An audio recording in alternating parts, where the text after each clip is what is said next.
Hello everyone, welcome to my channel Vocal. I am Dr. Varsha Vishwanath.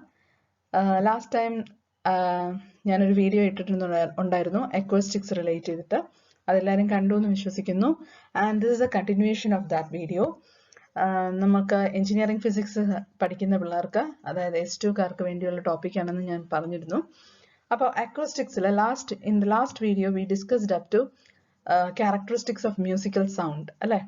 Musical സൗണ്ടിന്റെ characteristics വരെ നമ്മൾ last ക്ലാസ്സിൽ പറഞ്ഞു നിർത്തി ലാസ്റ്റ് വീഡിയോയിൽ. കേട്ടിട്ടില്ലാത്തവർ അത് കേൾക്കുക, എന്നിട്ട് ഇത് കണ്ടിന്യൂസ് ആയിട്ട് കേൾക്കുക ഈ second video. Okay, about engineering physics. പിന്നെ എന്താ പറയുന്നത്, ഈ വീഡിയോ കേട്ടതിന് ശേഷം നിങ്ങൾക്ക് ഇഷ്ടപ്പെട്ടാൽ ലൈക്ക് ചെയ്യുക, ഷെയർ ചെയ്യുക, സബ്സ്ക്രൈബ് ചെയ്യുക. ആൻഡ് എന്താണ്, കൂടുതൽ വീഡിയോസ് ഇനിയും ഇടുന്നുണ്ട് ഞാൻ. അപ്പോൾ അതെല്ലാം കിട്ടാൻ വേണ്ടി, നോട്ടിഫിക്കേഷൻസ് എല്ലാം കിട്ടാൻ വേണ്ടി ബെല്ലൈക്കൺ പ്രസ് ചെയ്യുക. Okay, so let start today's class. Acoustics, that's a continuation. The topics included here are, let's see what are the topics today I'm going to discuss. So here ഞാൻ കുറച്ച് topics ആയിട്ടുള്ളൂ, കാരണം ഇന്ന് നമ്മൾ ഈ ഒരു topics explain ചെയ്തതിന് ശേഷം I will add some other topic related with your problem session. അപ്പോൾ അതും കൂടെ ചേർത്താണ് ഇന്നത്തെ എൻ്റെ വീഡിയോ ഞാൻ ആഡ് ചെയ്യാൻ ഉദ്ദേശിക്കുന്നത്. Okay, അപ്പോൾ നമുക്ക് തുടങ്ങാം. Topics included here. The first topic is threshold hearing intensity. നമ്മൾ ലാസ്റ്റ് ക്ലാസ്സിൽ characteristics of musical sound പറഞ്ഞു അല്ലേ? What are the characteristics of musical sound? There are 3 points. One is pitch, the second one is intensity, and the third one is quality or timbre. അല്ലേ? അപ്പോൾ അവിടെ നമ്മൾ പറഞ്ഞു intensity എന്താണെന്നും intensity relate ചെയ്ത equations എല്ലാം ലാസ്റ്റ് വീഡിയോയിൽ ഞാൻ ഇട്ടിട്ടുണ്ടായിരുന്നു. കണ്ടിട്ടില്ലാത്തവർ അത് കേൾക്കുക, കാണുക, അത് മനസ്സിലാക്കുക. ഇനി ആ ഇന്റൻസിറ്റി റിലേറ്റ് ചെയ്ത് നമ്മൾ ഇനി ഇപ്പൊ പറയാൻ പോകുന്ന ഒരു പുതിയൊരു ടേം ആണ് threshold hearing intensity. Okay, it is represented by the letter I suffix 0. പിന്നെ രണ്ടാമത് നമ്മൾ എക്സ്പ്ലെയിൻ ചെയ്യാൻ പോകുന്നത് loudness of sound. What you mean by loudness of sound? It is a short question. ആദ്യത്തതും ഷോർട്ട് ക്വസ്റ്റ്യൻ ആയിട്ട് ചോദിക്കാവുന്നതാണ്. Okay, അപ്പൊ ആ ലൗഡ്നെസ് ഓഫ് സൗണ്ട് എന്താണെന്ന് ചോദിക്കാം. അതിൻ്റെ ഒപ്പം അത് നമ്മൾ പഠിക്കുമ്പോൾ ഒന്ന് ശ്രദ്ധിച്ചോളുക. ഈ ലൗഡ്നെസ് ഓഫ് സൗണ്ട് നമ്മൾ ഇനി ഭാവിയിൽ, അതായത് ഈ ചാപ്റ്ററിന്റെ ലാസ്റ്റ് വരുമ്പോൾ ഒരു എസ്സേ ക്വസ്റ്റ്യൻ ഉണ്ടെന്ന് ഞാൻ പറഞ്ഞിരുന്നു. അവിടെ നമ്മൾ ഈ കാര്യം ഒന്നും കൂടെ പഠിക്കും. ഓക്കെ, അപ്പോൾ loudness of sound is another short question. അതിനകത്ത് തന്നെ വേറെ ചെറിയ ക്വസ്റ്റ്യൻസ് വരാൻ സാധ്യതയുണ്ട്. That is, one is SIL, that is sound intensity level, and the other one is SPL, that is sound pressure level. Okay, ഇത് രണ്ടും എന്താണെന്ന് നമുക്ക് നോക്കണം. അവരുടെ ഇക്വേഷൻസ് ഒക്കെ ഉണ്ട്, അത് നമുക്ക് കാണാം വഴിയെ. അത് കഴിഞ്ഞ് പിന്നെ നമ്മൾ പഠിക്കാൻ പോകുന്നത് why logarithmic scale and decibel as a unit or as a measuring quantity. എന്തിനാണ് ലോഗരിതമിക് സ്കെയിലും ഡെസിബലും യൂസ് ചെയ്യുന്നത്? why don't we use a bell or BEL എന്നുള്ള യൂണിറ്റ് എന്തുകൊണ്ട് യൂസ് ചെയ്യുന്നില്ല? ഓക്കെ, അതിനെ പറ്റിയുമാണ് ഇന്നത്തെ നമ്മുടെ video. So let's start today's class. Now let's see what is threshold hearing intensity I0. നമ്മൾ last ക്ലാസ്സിൽ പറഞ്ഞു അല്ലെ ഇന്റൻസിറ്റി എന്താണെന്ന്. എന്തായിരുന്നു ഇന്റൻസിറ്റി? Intensity എന്ന് പറയുന്നത് it is the amount of sound energy incident on unit area held normal to the direction of wave in 1 second. അല്ലേ? ആ ഒരു സെക്കൻഡിൽ എന്താണ് വേവിന്റെ ഡയറക്ഷന് നോർമൽ ആയിട്ട് ഫോളോ ചെയ്യുന്ന ആ ഒരു എമൗണ്ട് ഓഫ് എനർജി അല്ലെങ്കിൽ ആ ഒരു ക്വാണ്ടിറ്റി ഓഫ് സൗണ്ട് എനർജി, അതിനെയാണ് നമ്മൾ ഇന്റൻസിറ്റി എന്ന് പറയുന്നത് സൗണ്ടിന്റെ കേസിൽ. ഓക്കെ, ലൈറ്റിന്റെ കേസിലും ഇന്റൻസിറ്റി നമ്മൾ പഠിക്കുന്നുണ്ട്, അത് വേറെ കാര്യം. ഇവിടെ നമ്മൾ സൗണ്ട് വേവ്സിനെ പറ്റിയാണ് പഠിക്കുന്നത്. അപ്പൊ സൗണ്ടിന്റെ കേസിലും that is the amount of sound energy on unit area.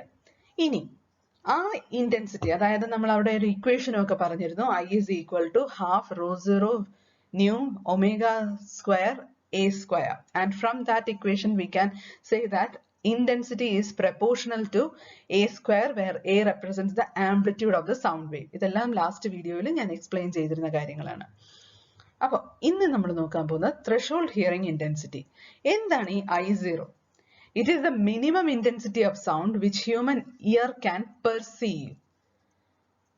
നമ്മളല്ലേ മനുഷ്യർക്ക് ചെവിയിൽ കേൾക്കാൻ പറ്റുന്ന ഏറ്റവും, അല്ലെങ്കിൽ ചെവിയിൽ ഉൾക്കൊള്ളാൻ പറ്റുന്ന ഏറ്റവും മിനിമം ഇന്റൻസിറ്റി ഓഫ് സൗണ്ട്, അതിനെയാണ് നമ്മൾ പറയുന്നത് threshold hearing intensity. Threshold hearing എന്നുള്ള വാക്ക് that is the minimum intensity of sound. Maximum alla, minimum value that the ear can perceive. Ini, the standard minimum threshold hearing of human ear at 1000 hertz in SI unit. നമ്മൾ units and dimensions ഒക്കെ +1 ക്ലാസ്സിൽ പഠിക്കുന്നത് അല്ലേ? അപ്പൊ normally fundamental units നമ്മൾ പഠിച്ചപ്പോഴൊക്കെ അതിനകത്ത് കണ്ടതാണ് 4 type of unit systems നിങ്ങൾ പഠിക്കുന്നതാണ്. GS, MKS, FPS, and the last one is SI unit. And we learned in that classes that, or we studied in that classes that SI units are basic ആയിട്ടുള്ള unit, അല്ലെങ്കിൽ ഏതൊരു കാര്യവും നമ്മൾ express ചെയ്യുമ്പോൾ SI യൂണിറ്റിൽ express ചെയ്യാറുള്ളൂ. അപ്പോൾ ഇവിടെ നമ്മുടെ standard minimum threshold hearing of human year at 1000 hertz എന്ന് പറയുന്നതിൽ എത്രയായിരിക്കാം വരുന്നത് എന്നാണ് ഉദ്ദേശിക്കുന്നത്. അതായത് I0യ്ക്ക് ഒരു വാല്യൂ ഉണ്ട്. Okay, if I0 means it is the minimum intensity of sound which human ear can perceive, then I0 has a value, have a value that is 10 raised to minus 12 watt per meter square. Adana threshold hearing intensity in the value. അതോർത്തോളുക, human ഇയറിന് I0, the minimum value for 1000 hertz. 1000 hertzൽ എത്രയാണ് standard minimum value? 10 raised to minus 12 watt per meter square. ഇപ്പം confused ആവരുത്, കാരണം ഇവിടെ 10 raised to minus 12 watt per meter square എന്ന് പറയുന്നത് ഇനി കുറച്ച് അടുത്ത സ്ലൈഡ്സിലേക്ക് വരുമ്പോഴത്തേക്കും 10 raised to 12 എന്നുള്ള ഒരു ഏരിയയിൽ നമ്മൾ പഠിക്കും. ഓക്കെ, അപ്പം ജസ്റ്റ് ഓർത്തിരിക്കുക, മിനിമം വാല്യൂ ത്രെഷോൾഡ് ഹിയറിംഗ് ഇന്റൻസിറ്റിയുടെ മിനിമം വാല്യൂ എന്ന് പറയുന്നത് ഓൾവേസ് 10 raised to minus 12 ആണ്. അവിടെ ഒരു മൈനസ് സൈൻ ഉണ്ടെന്ന് ഓർത്തിരിക്കുക. ഓക്കെ, ഈ വാല്യൂ എന്തുകൊണ്ടാണ് ഞാൻ എടുത്തെടുത്ത് പറയുന്നതെന്ന് വെച്ചാൽ ഇത് റിലേറ്റ് ചെയ്ത് പ്രോബ്ലംസ് ചോദിക്കാം. ഓക്കെ, അപ്പൊ ആ പ്രോബ്ലംസ് ആണ് ഞാൻ നേരത്തെ പറഞ്ഞത്. ഇന്ന് ഞാൻ ആ ഒരു വീഡിയോയും കൂടെ അപ്ലോഡ് ചെയ്യും ഇതിന്റെ ഒപ്പം. അപ്പൊ നിങ്ങൾക്ക് അത് ക്ലിയർ ആവും എന്താണെന്നുള്ളത്. ഓക്കെ, അപ്പൊ ഇതെല്ലാം ചെയ്ത് പഠിച്ചാൽ നിങ്ങൾക്ക് അത് മനസ്സിലാവും.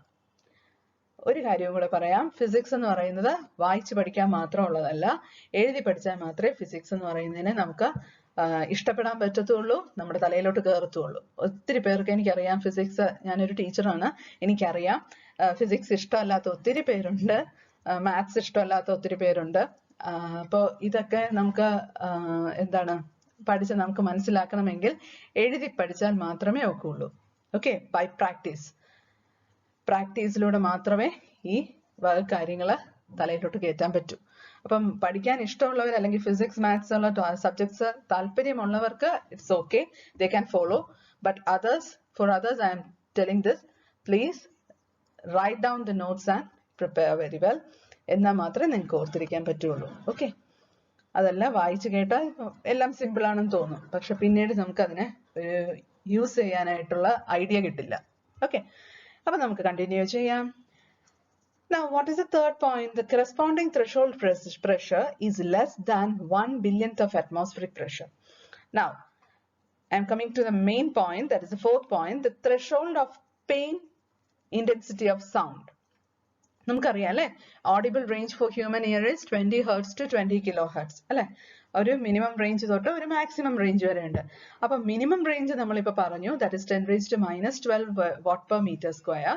ഇനി ഈ ഹ്യൂമൻ ഇയർ അല്ലെങ്കിൽ മനുഷ്യന് ഉൾക്കൊള്ളാൻ പറ്റാത്തത്, അതായത് ചെവിക്ക് പെയിൻഫുൾ ആയിട്ട് തോന്നുന്ന ആ സൗണ്ട് ലെവൽ എത്രത്തോളമാണെന്ന് നമുക്ക് നോക്കാം. That is 10 raised to 12 times I0.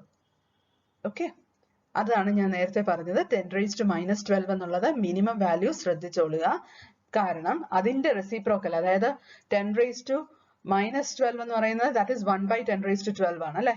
അപ്പോ അതിന്റെ റെസിപ്രോക്കൽ എന്ന് പറയുന്നത് ഇറ്റ് ഇസ് 10 raised to 12. ആ 10 raised to 12 എന്ന് പറയുന്നത് it is such A huge value. Okay, അപ്പൊ ആ സച്ച് എ ഹ്യൂജ് വാല്യൂ നമുക്ക് ഇന്റൻസിറ്റി എന്ന് പറഞ്ഞ ഒരു ഹ്യൂമൻ ഇയറിനെ കണ്ട് പെർസീവ് ചെയ്യാൻ പറ്റാത്ത വാല്യൂ ആണ്. So the painful intensity or pain create ചെയ്യുന്ന ആ ഒരു ഇന്റൻസിറ്റി എന്ന് പറയുന്നത് it is from or it is 10 raised to 12 I0, which is equal to 1 watt per meter square. Thus, human ear has a stunning range of sensitivity from I0 to 10 raised to 12 I0. That is a minimum value to a maximum of 10 raised to 12. Maximum 10 raised to 12 will കൂടുതൽ എത്തിക്കഴിയുമ്പോൾ it will be painful or it couldn't be heard properly. അല്ലെങ്കിൽ നമുക്ക് എന്താണ്, it will affect human ear. That is what here it's telling about. I hope it's clear. ഒന്നുമില്ല, ഇതിനകത്ത് ഒറ്റ കാര്യമേ ഉള്ളൂ. One is the definition for threshold hearing intensity and the other one is the range value. Okay, minimum range എത്രയാണെന്നുള്ളത് 10 raised to 12 watt per meter square and the painful intensity is 10 raised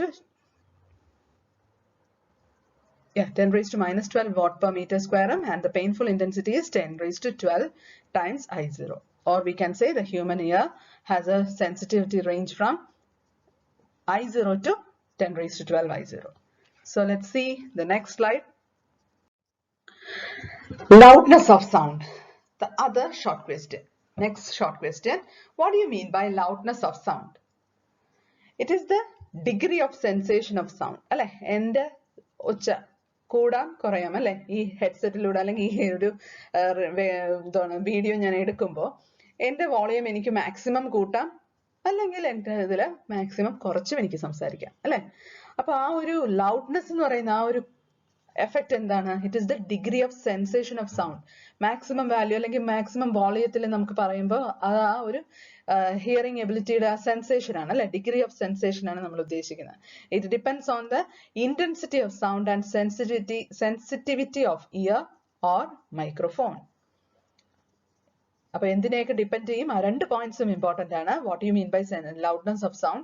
It is the degree of sensation of sound and it depends on intensity of sound and the sensitivity of ear or microphone. Human ear അല്ലെങ്കിൽ our ear can distinguish a large gradation of intensity from I0 to 10 raised to 12 I0. അത് നേരത്തെ നമ്മൾ പറഞ്ഞു അല്ലെ, human ഇയറിന് പറ്റുന്ന range എന്ന് പറയുന്നത് intensity ranges I0 to 10 raised to 12 I0. Since this is a very wide range ആണല്ലോ, wide range ആണ്. 10 raised to 12 എന്ന് പറയുമ്പോൾ നിങ്ങൾ തന്നെ നോക്കിക്കോളൂ എത്ര സീറോസ് അവിടെ വരും എന്നുള്ളത്. So since this is a very wide range, instead of using linear scale to deal with, we prefer logarithmic scale. So there is a question, why we use logarithmic scale to measure the sound level instead of linear scale? എന്താ കാര്യം? Because the range of human intensity or intensity of a human ear is I0 to 10 raised to 12 I0.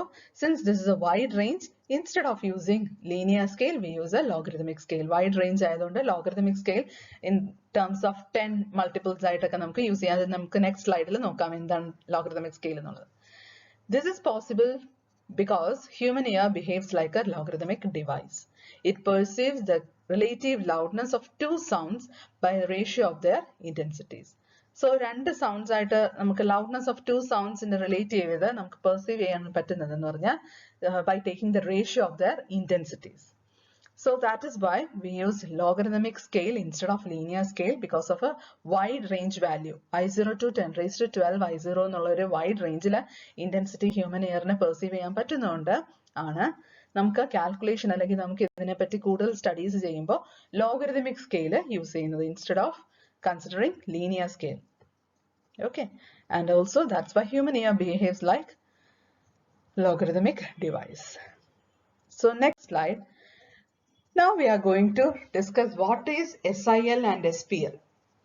അപ്പോൾ നമ്മളിപ്പോൾ പറഞ്ഞു logarithmic scale ആണ് use ചെയ്യുന്നത് and human ear behaves like a logarithmic device. Now using this logarithmic scale we will study, or we are going to study, two topics or 2 points, that is sound intensity level, and the unit of sound intensity level is bell, B-E-L. Okay, bell or decibel എന്താണെന്നാണ് അടുത്ത slide പോയിന്റിൽ പറയുന്നത്, അടുത്ത bullet പോയിന്റിൽ പറയുന്നത് bell or decibel. So bell is the unit of sound intensity level in logarithmic scale. Logarithmic സ്കെയിലാണ് നമ്മൾ explain ചെയ്യുന്നതെന്ന് പറഞ്ഞു. ഇനി എന്താണ് ഈ ബെല്ല്, അല്ലെങ്കിൽ നമുക്ക് നോർമലി കേട്ടിട്ടുള്ളതാണ് decibel. What is this? It is the ratio of sound intensity level with respect to I0, that is threshold hearing intensity, alle, the minimum value that human ear can perceive. I0 എന്ന വാല്യൂമായിട്ട് sound intensity level ratio ആണ് നമ്മൾ bell എന്നുകൊണ്ട് ഉദ്ദേശിക്കുന്നത്. Bell or decibel is the ratio of sound intensity level, that is SIL, with respect to I0, the minimum threshold intensity of sound. So that is what decibel or bell. What do you mean by decibel or bell? And short question bell is the unit of sound intensity level in logarithmic scale. And what is it? It is the ratio of sound intensity level with respect to minimum threshold intensity of sound, I0. Clear? Ini. If I is the intensity of sound, then ratio of sound intensity level in logarithmic scale is beta is equal to log to the base 10 I by I0. ഇതാണ് ബെല്ലിന്റെ യൂണിറ്റിൽ, അതായത് bell എന്ന യൂണിറ്റിൽ sound intensity ലെവലിനെ express ചെയ്യുന്ന equation. That is, if I is the intensity of sound, then ratio of sound intensity level in logarithmic scale is beta is equal to log to the base 10 I by I0. I by I0 എന്ന് പറയുന്നതാണ് നമ്മൾ പറഞ്ഞു. It is the definition for bell, അല്ലേ? Ratio of sound intensity level to I0 എന്ന് പറയുന്നത്. അതിന്റെ logarithmic scale നമ്മൾ നേരത്തെ പറഞ്ഞു sound levels അല്ലെങ്കിൽ sound intensities കാൽക്കുലേറ്റ് ചെയ്യുന്നത് എന്താണ്? logarithmic സ്കെയിലിലാണെന്ന് പറഞ്ഞു. ആ logarithmic സ്കെയിലിലാണ് നമ്മൾ ഈ ഇക്വേഷനെ റെഡ് കളറിൽ ഞാൻ കൊടുത്തിരിക്കുന്ന ഇക്വേഷനെ log to the base 10 എന്നുകൊണ്ട് ഉദ്ദേശിക്കുന്നത്. Okay, so beta is considered to be log to the base 10 I by I0. That is the unit in the unit bell, capital B. Whereas in decibel, നമ്മൾ bell പറഞ്ഞു, ഇനി decibel നമുക്കറിയണം അല്ലെ? ഡെസിബലിലാണ് അല്ലെങ്കിൽ logarithmic സ്കെയിലില് ഡെസിബലിലാണ് നമ്മൾ കൂടുതലും സൗണ്ടിനെ express ചെയ്യുന്നത്. അതെന്തുകൊണ്ട് എന്നുള്ളത് നമ്മൾ നോക്കും. അതിനു മുമ്പ് അതിന്റെ ഇക്വേഷൻ ആണ് ഇവിടെ പറയുന്നത്. That is in black colour. Beta is equal to 10 into log to the base 10 I by I0. Clear? That is the unit in decibel. പറയുമ്പോൾ നമ്മൾ ബീറ്റ പറയുന്നതാണ് 10 into log to the base 10 I by I0. Similarly, now another point is sound pressure level. അതെന്താന്ന് നോക്കാം. As the intensity is proportional to square of sound pressure, ratio of sound pressure level SPL is 20, that is 2 times, അല്ലെ? 2 times of decibel ആണ് ഇവിടെ പറയുന്നത്. That is 20 log to the base 10 P by P0 in decibel. P0 നമ്മൾ last ക്ലാസ്സിൽ പറഞ്ഞു ആരാണെന്ന്. What is P0? Pressure amplitude, അല്ലെ? Pressure amplitude ആണ്. നമ്മൾ ലാസ്റ്റ് വീഡിയോയിൽ നമ്മൾ അതിനെ ഡിസ്കസ് ചെയ്തതാണ്. ആ പ്രഷർ ആംപ്ലിറ്റ്യൂഡ് അവിടെ എവിടെയാണ് നമ്മൾ അപ്ലൈ ചെയ്യുന്നതെന്ന് മനസ്സിലായോ? പ്രഷർ ആംപ്ലിറ്റ്യൂഡ് സൗണ്ട് പ്രഷർ ലെവലിലാണ് ആ ഇക്വേഷനിലേക്ക് വരുന്നത്. ഓക്കെ, പ്രഷർ ആംപ്ലിറ്റ്യൂഡ് എന്ന് പറയുന്നത് ഇറ്റ് വാസ് എന്താണ് ABK എന്നുള്ള ഒരു വാല്യൂവിലാണ് നമ്മൾ കഴിഞ്ഞ വീഡിയോയിൽ എക്സ്പ്ലെയിൻ ചെയ്തത്. ആംപ്ലിറ്റ്യൂഡും പിന്നെ ബൾക്ക് മോഡുലസും ഒക്കെ ആയിട്ടുള്ള പ്രോഡക്റ്റ് ആയിട്ട് കൺസിഡർ ചെയ്താണ് P0 എന്ന് പറഞ്ഞത് നമ്മൾ, അല്ലെ? ആ P0യെ എവിടെ ആപ്ലിക്കബിൾ ആയിട്ടാണ് ചെയ്യുന്നത് അല്ലെങ്കിൽ എവിടെയാണ് അപ്ലൈ ചെയ്യുന്നത്? That is in sound pressure level SPL.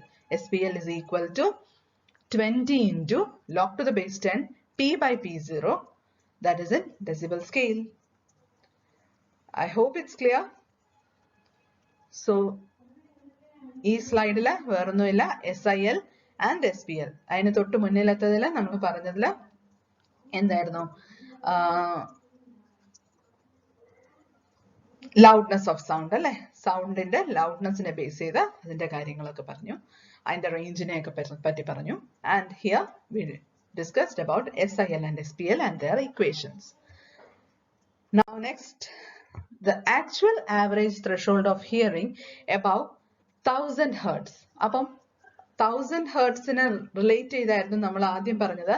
I0 has a value that is 10 to the power minus 12 watt per meter square, അല്ലേ? ഇനി above this 1000 hertz, what is the actual average threshold of hearing? The value is 2.5 into 10 raised to minus 12 watt per meter square. ഓർത്തോളുക, value is 2.5 into 10 raised to minus 12 watt per meter square. അത് negative അല്ല ഞാൻ കൊടുത്തിരിക്കുന്നത്, അത് കോളനും പിന്നെ ഒരു ഹൈഫനും ഇട്ടിരിക്കുന്നതാണ്. The actual average threshold of hearing above 1000 hertz is 2.5 into 10 raised to minus 12 watt per meter square. That is 4 decibels. On converting to decibel scale, it is 4 decibel. So above 1000 hertz it is 4 decibel for hearing. Now why we use logarithmic scale and decibel unit instead of bell. Bell നമ്മൾ നേരത്തെ പഠിച്ചു അല്ലേ? Bell or decibel എന്നാണ് പറഞ്ഞത്. ഇനി bell എന്നല്ല നമ്മൾ most commonly use ചെയ്യുന്നത്, we commonly use decibel. Why? And why we consider logarithmic scale? അതിന്റെ definition ആണ് അവിടെ പറയുന്നത് in the green box. In logarithmic scale, the presence of power of 10 gives a manageable range of numbers to encompass the wide range of human hearing. നമ്മൾക്ക് കേൾക്കുന്ന ആ വാല്യൂവിൽ നമുക്കറിയാം അതൊരു 10 to the power, that is beta is equal to 10 into log to the base 10 I by I0 എന്നായിരുന്നു അല്ലേ ഡെസിബലിൽ നമ്മൾ പറഞ്ഞത്. And in bell it was log to the base 10 I by I0. So in decibel കേസിൽ there is the factor 10 അല്ലെ? ആ 10ന്റെ ഒരു റേഞ്ചിലാണ് നമ്മൾ ആ എക്സ്പ്രസ് ചെയ്യുന്നത് സ്കെയിൽസ്. അപ്പോൾ അങ്ങനെ ഒരു കേസ് വരുമ്പോഴേക്കും നമുക്കത് ഡെസിബലിലേക്ക് കൺവേർട്ട് ചെയ്യാനും ഈസിയാണ്. അതുകൊണ്ടാണ് നമ്മൾ instead of bell we use decibel and logarithmic scale. There is because the presence of power of 10. അതുകൊണ്ടാണ് നമ്മൾ ഈ logarithmic scale യൂസ് ചെയ്യുന്നത്. And the factor multiplying the logarithmic scale makes it decibel. അല്ലെ? 10 into log to the base 10 I by I0 എന്നുള്ളൊരു ഇക്വേഷനിൽ 10 എന്നുള്ള ഒരു factor ഉണ്ട് അല്ലെ? അതാണ് നമുക്ക് ഡെസിബൽ ആയിട്ട് കൺവേർട്ട് ചെയ്ത് തരുന്നത് ആ വാല്യൂവിനെ, സൗണ്ട് ലെവലിനെ. അപ്പൊ ആ ഒരു കാര്യം, ആ ഒരു റീസൺ കൊണ്ടാണ് നമ്മൾ logarithmic scale it is much more easier compared to that of bell. Bell എന്ന് കാൽക്കുലേറ്റ് ചെയ്യുന്നതിനെക്കാട്ടിലും 10ന്റെ മൾട്ടിപ്പിൾസ് ആയിട്ട് കാൽക്കുലേറ്റ് ചെയ്യുമ്പോൾ it is much more easier. That's why logarithmic scale and decibel are used. Okay. Now the third point is the range of human hearing in decibel scale and bell scale. നമ്മൾക്ക് എത്രത്തോളം decibel സ്കെയിലിലും bell സ്കെയിലിലും കേൾക്കാമെന്നുള്ളതാണ്. That is in terms of decibel and bell. In decibel it is 0 to 120 dB, whereas in bell it is 0 to 12 dB. That is what earlier I told. 10ന്റെ factors ആയിട്ടാണ് express ചെയ്യുന്നത്. അപ്പോൾ നമുക്ക് കാണാം decibel ആണെങ്കിൽ 120 dB ആണ് maximum, whereas in bell it is divided by 10 അല്ലേ, 12 bell ഉള്ളൂ. So that is much more easier to compare with a factor 10. So that is why logarithmic scale and decibel are used instead of bell. ഇപ്പൊ ഇന്ന് ഇത്രയും പറഞ്ഞതിൽ ഇത്ര കാര്യങ്ങളാണ് ഉണ്ടായിരുന്നത്. എന്തൊക്കെയാ? ലൗഡ്നെസ്, പിന്നെ sound intensity level, minimum threshold hearing intensity level, അതിനെല്ലാമായിരുന്നു നമ്മൾ പറഞ്ഞത്. And here there are some problems related with SIL and SPL. അപ്പോൾ ഇതെല്ലാം ക്ലിയർ ആയി എന്ന് വിശ്വസിക്കുന്നു. നെക്സ്റ്റ് വീഡിയോയിൽ I will upload the problems. Okay. This is to be continued, each chapter. So if the topic is interesting or if you liked it, please share and subscribe. And എന്തെങ്കിലുമൊക്കെ പുതിയ videos കാണാനും കേൾക്കാനും ഞാൻ upload ചെയ്യുന്നതെല്ലാം clear ആയിട്ട് കിട്ടണമെന്നുണ്ടെങ്കിൽ bell icon press ചെയ്യുക. Okay, to get the notifications. And thank you for watching this video. Stay safe. Bye.